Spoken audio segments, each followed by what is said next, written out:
Underage sex workers, murder accusations, rampant drug use. The 70s were a wild time, but how far did these stars take the rock and roll lifestyle? Jackson Browne reached the height of his fame in the mid-1970s and has been nominated for 7 Grammys. His 1972 self-titled debut album made it to number 53 on the Billboard Top 200. The song Doctor My Eyes became an unexpected hit and topped out at number 8 on the singles charts. Browne had 4 more albums released through the rest of the decade, and while he's never stopped recording, he has never matched that prolific output. I mean, being alone and playing music is probably about the best time I can have, you know. Or with other people and playing music, but that's, that's my life.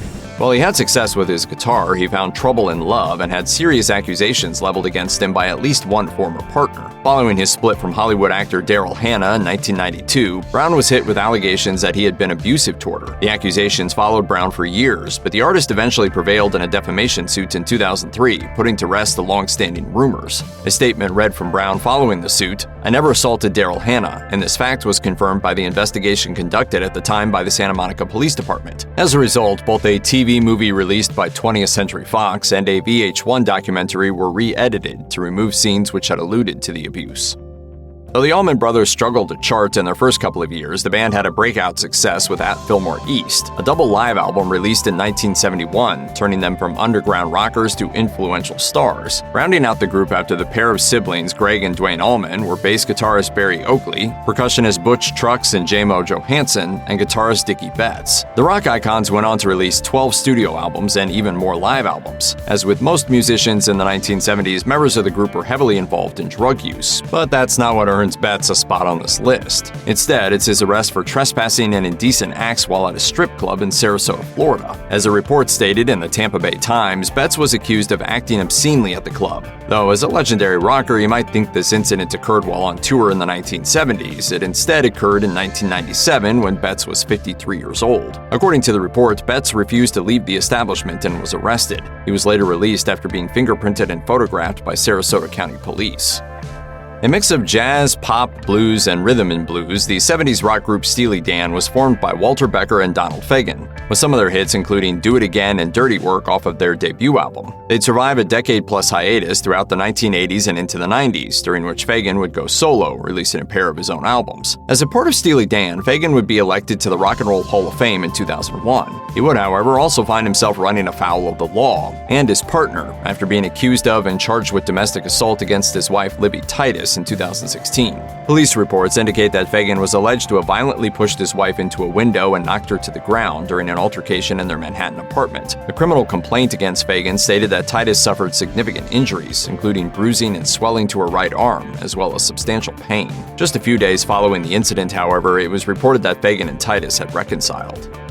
Co-founder of 70s band The Who, Pete Townshend has had an extensive and influential career, both as part of that band and as a solo artist. Among his many accolades, Townshend received the Brit Award for Lifetime Achievement in 1983, and along with the rest of The Who, was inducted into the Rock and Roll Hall of Fame in 1990. But in 2003, Townshend's life was turned upside down when he was arrested on suspicion of possessing child sex abuse material. The accusation stemmed from his connection to a website that purveyed such content, with Townshend using his credit card to access the site. He immediately denied the charges. Though he admitted to using the website, he claimed he did so as part of his research into child abuse for his own autobiography, saying he was intending to prove how banks played a part in the exploitation of children. Townshend was ultimately cleared of all charges following an investigation, although he was placed on a national register of sex offenders. But what makes this story remarkable is that the star now believes that the incident saved his life. The musician told the Mail on Sunday's Event magazine that the duration of the investigation gave him time to get a much-needed colonoscopy, which revealed malignant polyps. The doctor showed me the polyp. He said, "This would have killed you in 6 months." Despite the positive outcome, Townshend admits the arrest and charges still trouble him. Possibly one of the most famous true crime stories in music in the 1970s, controversial singer-guitarist Sid Vicious was accused of killing his girlfriend, Nancy Spungen. Their relationship was fueled by a mutual addiction to hardcore drugs and a risky lifestyle of unpredictable behavior. We weren't the nice boys they thought we were. We aren't nice boys. The two were together when the Sex Pistols broke up in 1978, after which they began collaborating musically, with Spungen acting as a quasi-manager while Vicious embarked on a solo career. Sadly, neither Vicious's post-Sex Pistols career nor Spungen's vibrant life would continue much longer after that. In October of '78, Spungen would be found dead in her room at the Chelsea Hotel, the result of his stab wound to the stomach. She was just 20 years old. Found stumbling through the hotel hallways afterwards, Vicious was taken into custody and charged with her murder. He seemingly confessed to the crime initially, but recanted shortly thereafter. There have been rumors that it may have been an attempt at a murder-suicide, but the rocker would die of a drug overdose before trial, leaving the truth a mystery. Clad in over-the-top theatrical costumes and covered in facial makeup, the rock and roll foursome called KISS took on supernatural identities as the Star Child, the Catman, and the Spaceman, and became the idol of millions. But leading the crew was the Demon, Gene Simmons, with his long black cape and suggestively long waggling tongue. Actually, what I am is evil incarnate. And some of those cheeks and necks look really good. Unfortunately, the sexual innuendo of Simmons-penned Kiss songs like Nothing to Lose became more than lyrics when in 2017, the rocker was accused of sexual misconduct by a local radio DJ. Though the disc jockey would go unnamed, she would file suit with the Los Angeles Superior Court in December of that year. Charges of sexual battery and unwarranted sexual advances stemmed from an on-camera interview that occurred at the San Manuel Casino location of the Rock and Brews restaurant co-owned by Simmons. The suit alleged that the advances began when Simmons placed the woman's hand forcefully on his own knee. It went on to state that he then turned innocent interview questions into sexual innuendos before he forcibly struck her in the throat. The lawsuit was eventually settled out of court, but in its wake came more allegations of groping and sexual misconduct, including an accusation from his bandmate Ace Frehley, who claimed Simmons once groped his wife. Don Henley was the longtime guitarist, singer, and drummer of the Eagles, a group that successfully straddled the line between pop, rock, and country. Founded in 1971, the group went on to amass 18 Grammy nominations and 6 wins, including a nomination for Best New Artist for their self-titled debut album. Henley boasted a successful solo career as well, with 5 studio releases. His latest, 2015's Cass County, debuted at #1 on the country Billboard charts. Despite his success, though, there's one incident in his career that he'd surely like to forget. It all originated with a call to 911 in 1980 placed from Henley's Los Angeles home. Los Angeles firefighters responded to the call and discovered a shocking sight: an unclothed 16-year-old sex worker suffering from an overdose of cocaine. While it may be tough to believe his story, Henley insisted he didn't know the girl's age and claimed he had never had any sexual contact with her. Henley blamed his band's roadies for her drug use, but still pleaded no contest to charges of contributing to the delinquency of a minor. He was sentenced to 2 years of probation.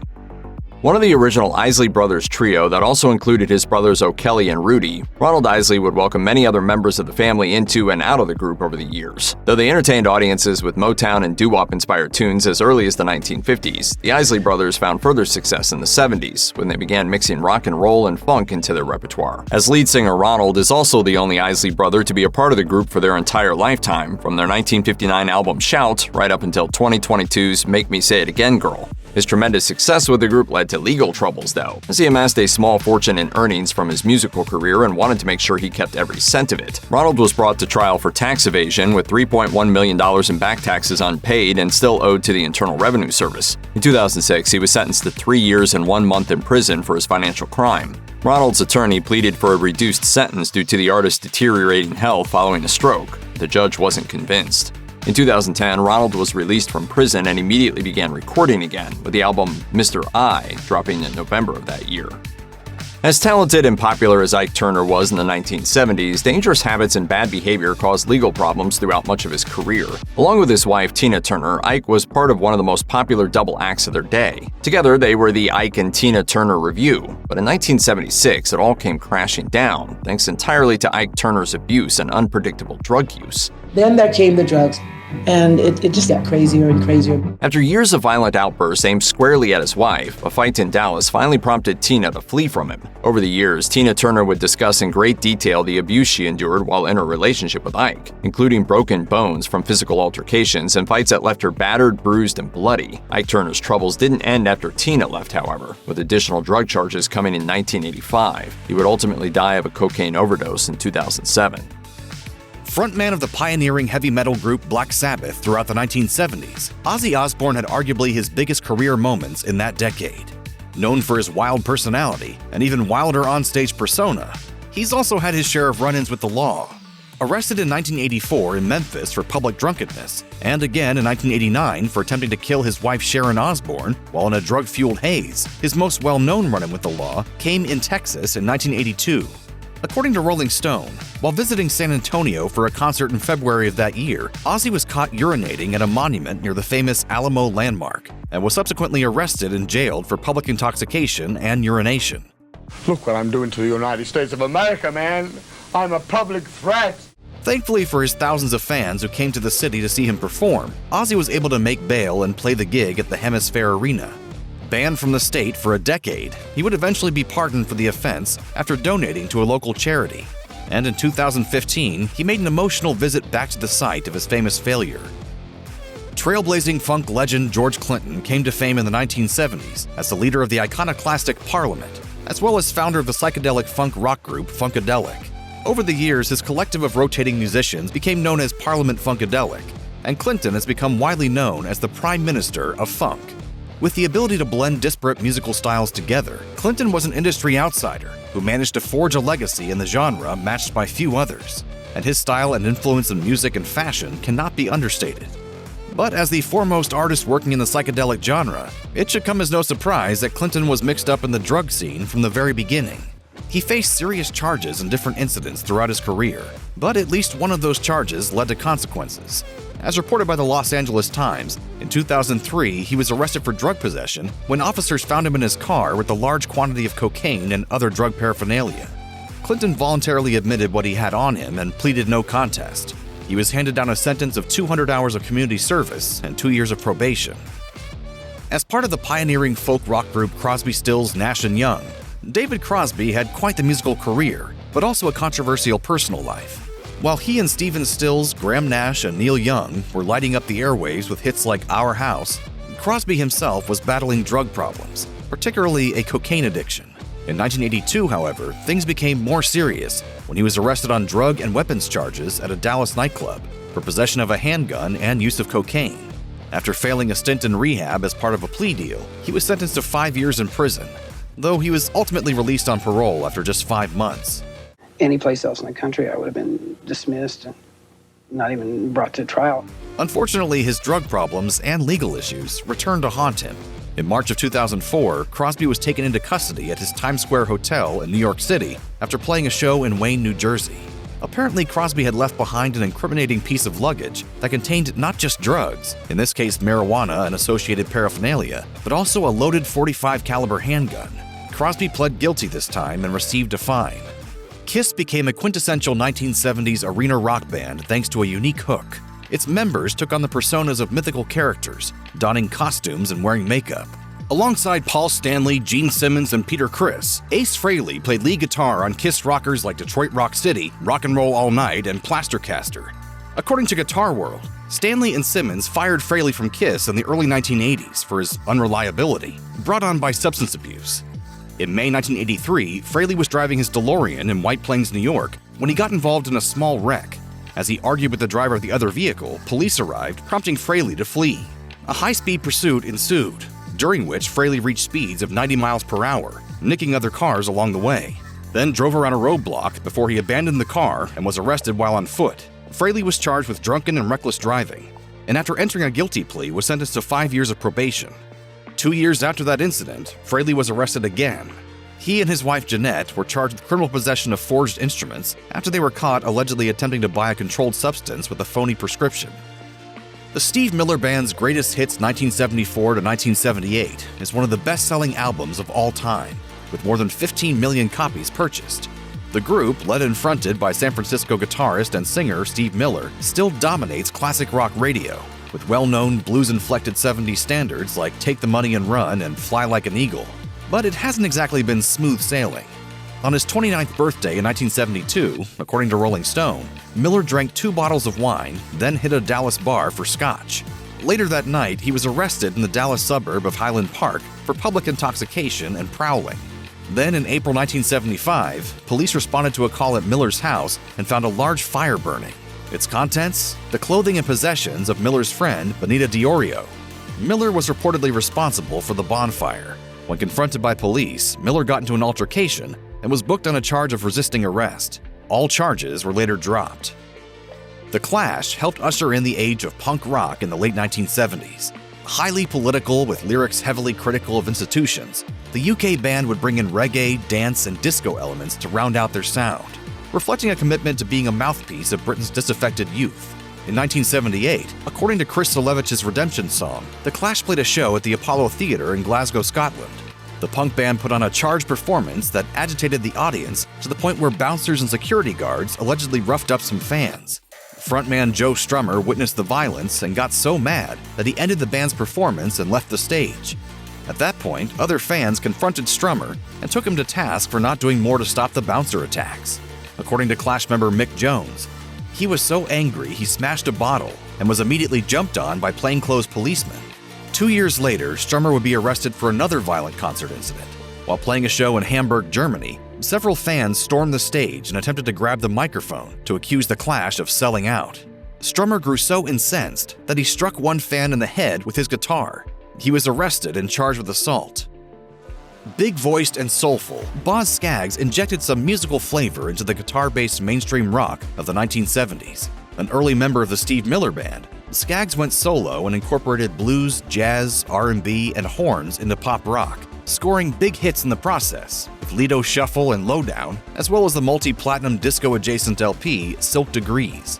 In August 1985, according to the Associated Press, Scaggs was arrested and charged with a long list of vehicular crimes. After driving through a red light in San Francisco, police stopped the musician and issued a field sobriety test. Scaggs didn't pass, and police took him in and booked him at San Francisco's city prison for suspected driving under the influence of alcohol, along with running a red light and driving without his license on his person. He was a sideman, backing musician, and session drummer, but Jim Gordon ranks among the most prolific and important rock performers of the 1960s and early 1970s. Among the major recordings that included Gordon's drumming, Tom Petty and the Heartbreakers' debut album, Harry Nilsson's Nilsson Schmilsson, the Beach Boys' Pet Sounds, and Derek and the Dominoes' Layla and other assorted love songs. That last one was an Eric Clapton-fronted band best known for its enduring classic rock radio staple, Layla, a hard-rocking lament of unrequited love that Gordon co-wrote. But by the late 1970s, Gordon's career and mental well-being declined. In 1978, Gordon sought treatment for his issues for the first of more than 15 times. Professionals were unable to stop what Gordon claimed was the voice of his mother, mentally torturing him on the inside. In 1983, he told police detectives that he just snapped, and that's why he fatally stabbed his 71-year-old mother. Gordon remained in prison ever since his admission of murder and was denied parole in 2018 after his own attorney expressed worry that the musician could potentially hurt other people if ever released. He died March 2023 while still incarcerated. Keyboardist and singer Billy Preston was a prodigy, backing up gospel icon Mahalia Jackson and appearing on the Nat King Cole Show by age 11, before recording with Little Richard in his teens. He became a full-fledged rock star in the early 1970s after he joined the Beatles on the Let It Be album, leading to solo hits like the funk jam Out of Space and the #1 hits Will It Go Round in Circles and Nothing from Nothing. According to the Associated Press, in August 1991, Preston drove to an assembly spot for day laborers and hired a 16-year-old boy. Preston then took the teen to his home in Malibu, where he smoked cocaine and then showed the boy photos of a pornographic nature before attempting to assault him. Authorities filed charges of felony cocaine possession, misdemeanor counts of molestation, and showing explicit material to a minor. Preston additionally faced charges over an incident that occurred the day before the encounter with a teenager. He allegedly hired another day laborer, took him to his home, and assaulted him with a deadly weapon.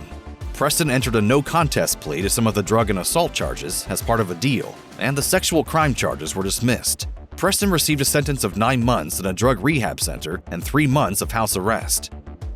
Detroit-based hard rocker Ted Nugent fancied himself the Motor City Madman for his energetic, stunt-heavy, and shirtless stage performances. Primarily a guitarist and sometimes a singer, Nugent racked up a string of big hits in the 70s and early 80s that touched on violence, debauchery, and criminality, including Stranglehold, Cat Scratch Fever, and Jailbait, the last being about a man's pursuit of a 13-year-old girl. Being a man well into adulthood who is still going after minors was a subject Nugent was reportedly personally familiar with. In his episode of VH1's Behind the Music, Nugent confirmed that he'd engaged in multiple encounters with women who were under the age of 18. He also discussed how in the 1970s, he convinced the parents of his 17-year-old girlfriend to make him her legal guardian. They figured better Ted Nugent than some drug-infested punk in high school. In 2018, Nugent denied the legal maneuvering on the Joe Rogan podcast, claiming he never adopted a teenage girlfriend. Presumably, he doesn't watch VH1. Aerosmith had been scoring hits and filling arenas since the 1970s. The chief creative force in the band? Songwriter and lead singer Steven Tyler, who has wailed his way through 50 years of hits like Dream On, Love in an Elevator, and Cryin'. In 2019, California lawmakers created a 3-year period in which the victims of sexual assaults could file lawsuits against their abusers, even if criminal charges couldn't be assessed due to the statute of limitations. In December 2022, Julia Misley registered a case in Los Angeles Superior Court alleging sexual assault and battery on the part of 50 defendants, among them Aerosmith singer Steven Tyler. A new lawsuit accuses Aerosmith frontman Steven Tyler of sexual assault of a minor back in the 1970s. Misley alleged that when she was 16, she met 25-year-old Tyler at a 1973 Portland concert, and that he took her to his hotel room. Misley confirmed she was a minor, but according to the court documents, Tyler allegedly, quote, performed various acts of criminal sexual conduct, then flew her to other Aerosmith concerts for more encounters. In 1974, the Aerosmith singer filed to become Misley's legal guardian so as to keep her close while touring. She alleges Tyler plied her with drugs and alcohol, continued to assault her, and urged her to abort an unplanned pregnancy. If you or anyone you know has been a victim of sexual assault, help is available. Visit the Rape, Abuse, and Incest National Network website or contact RAIN's National Helpline at 1-800-656-HOPE. That's 1-800-656-4673.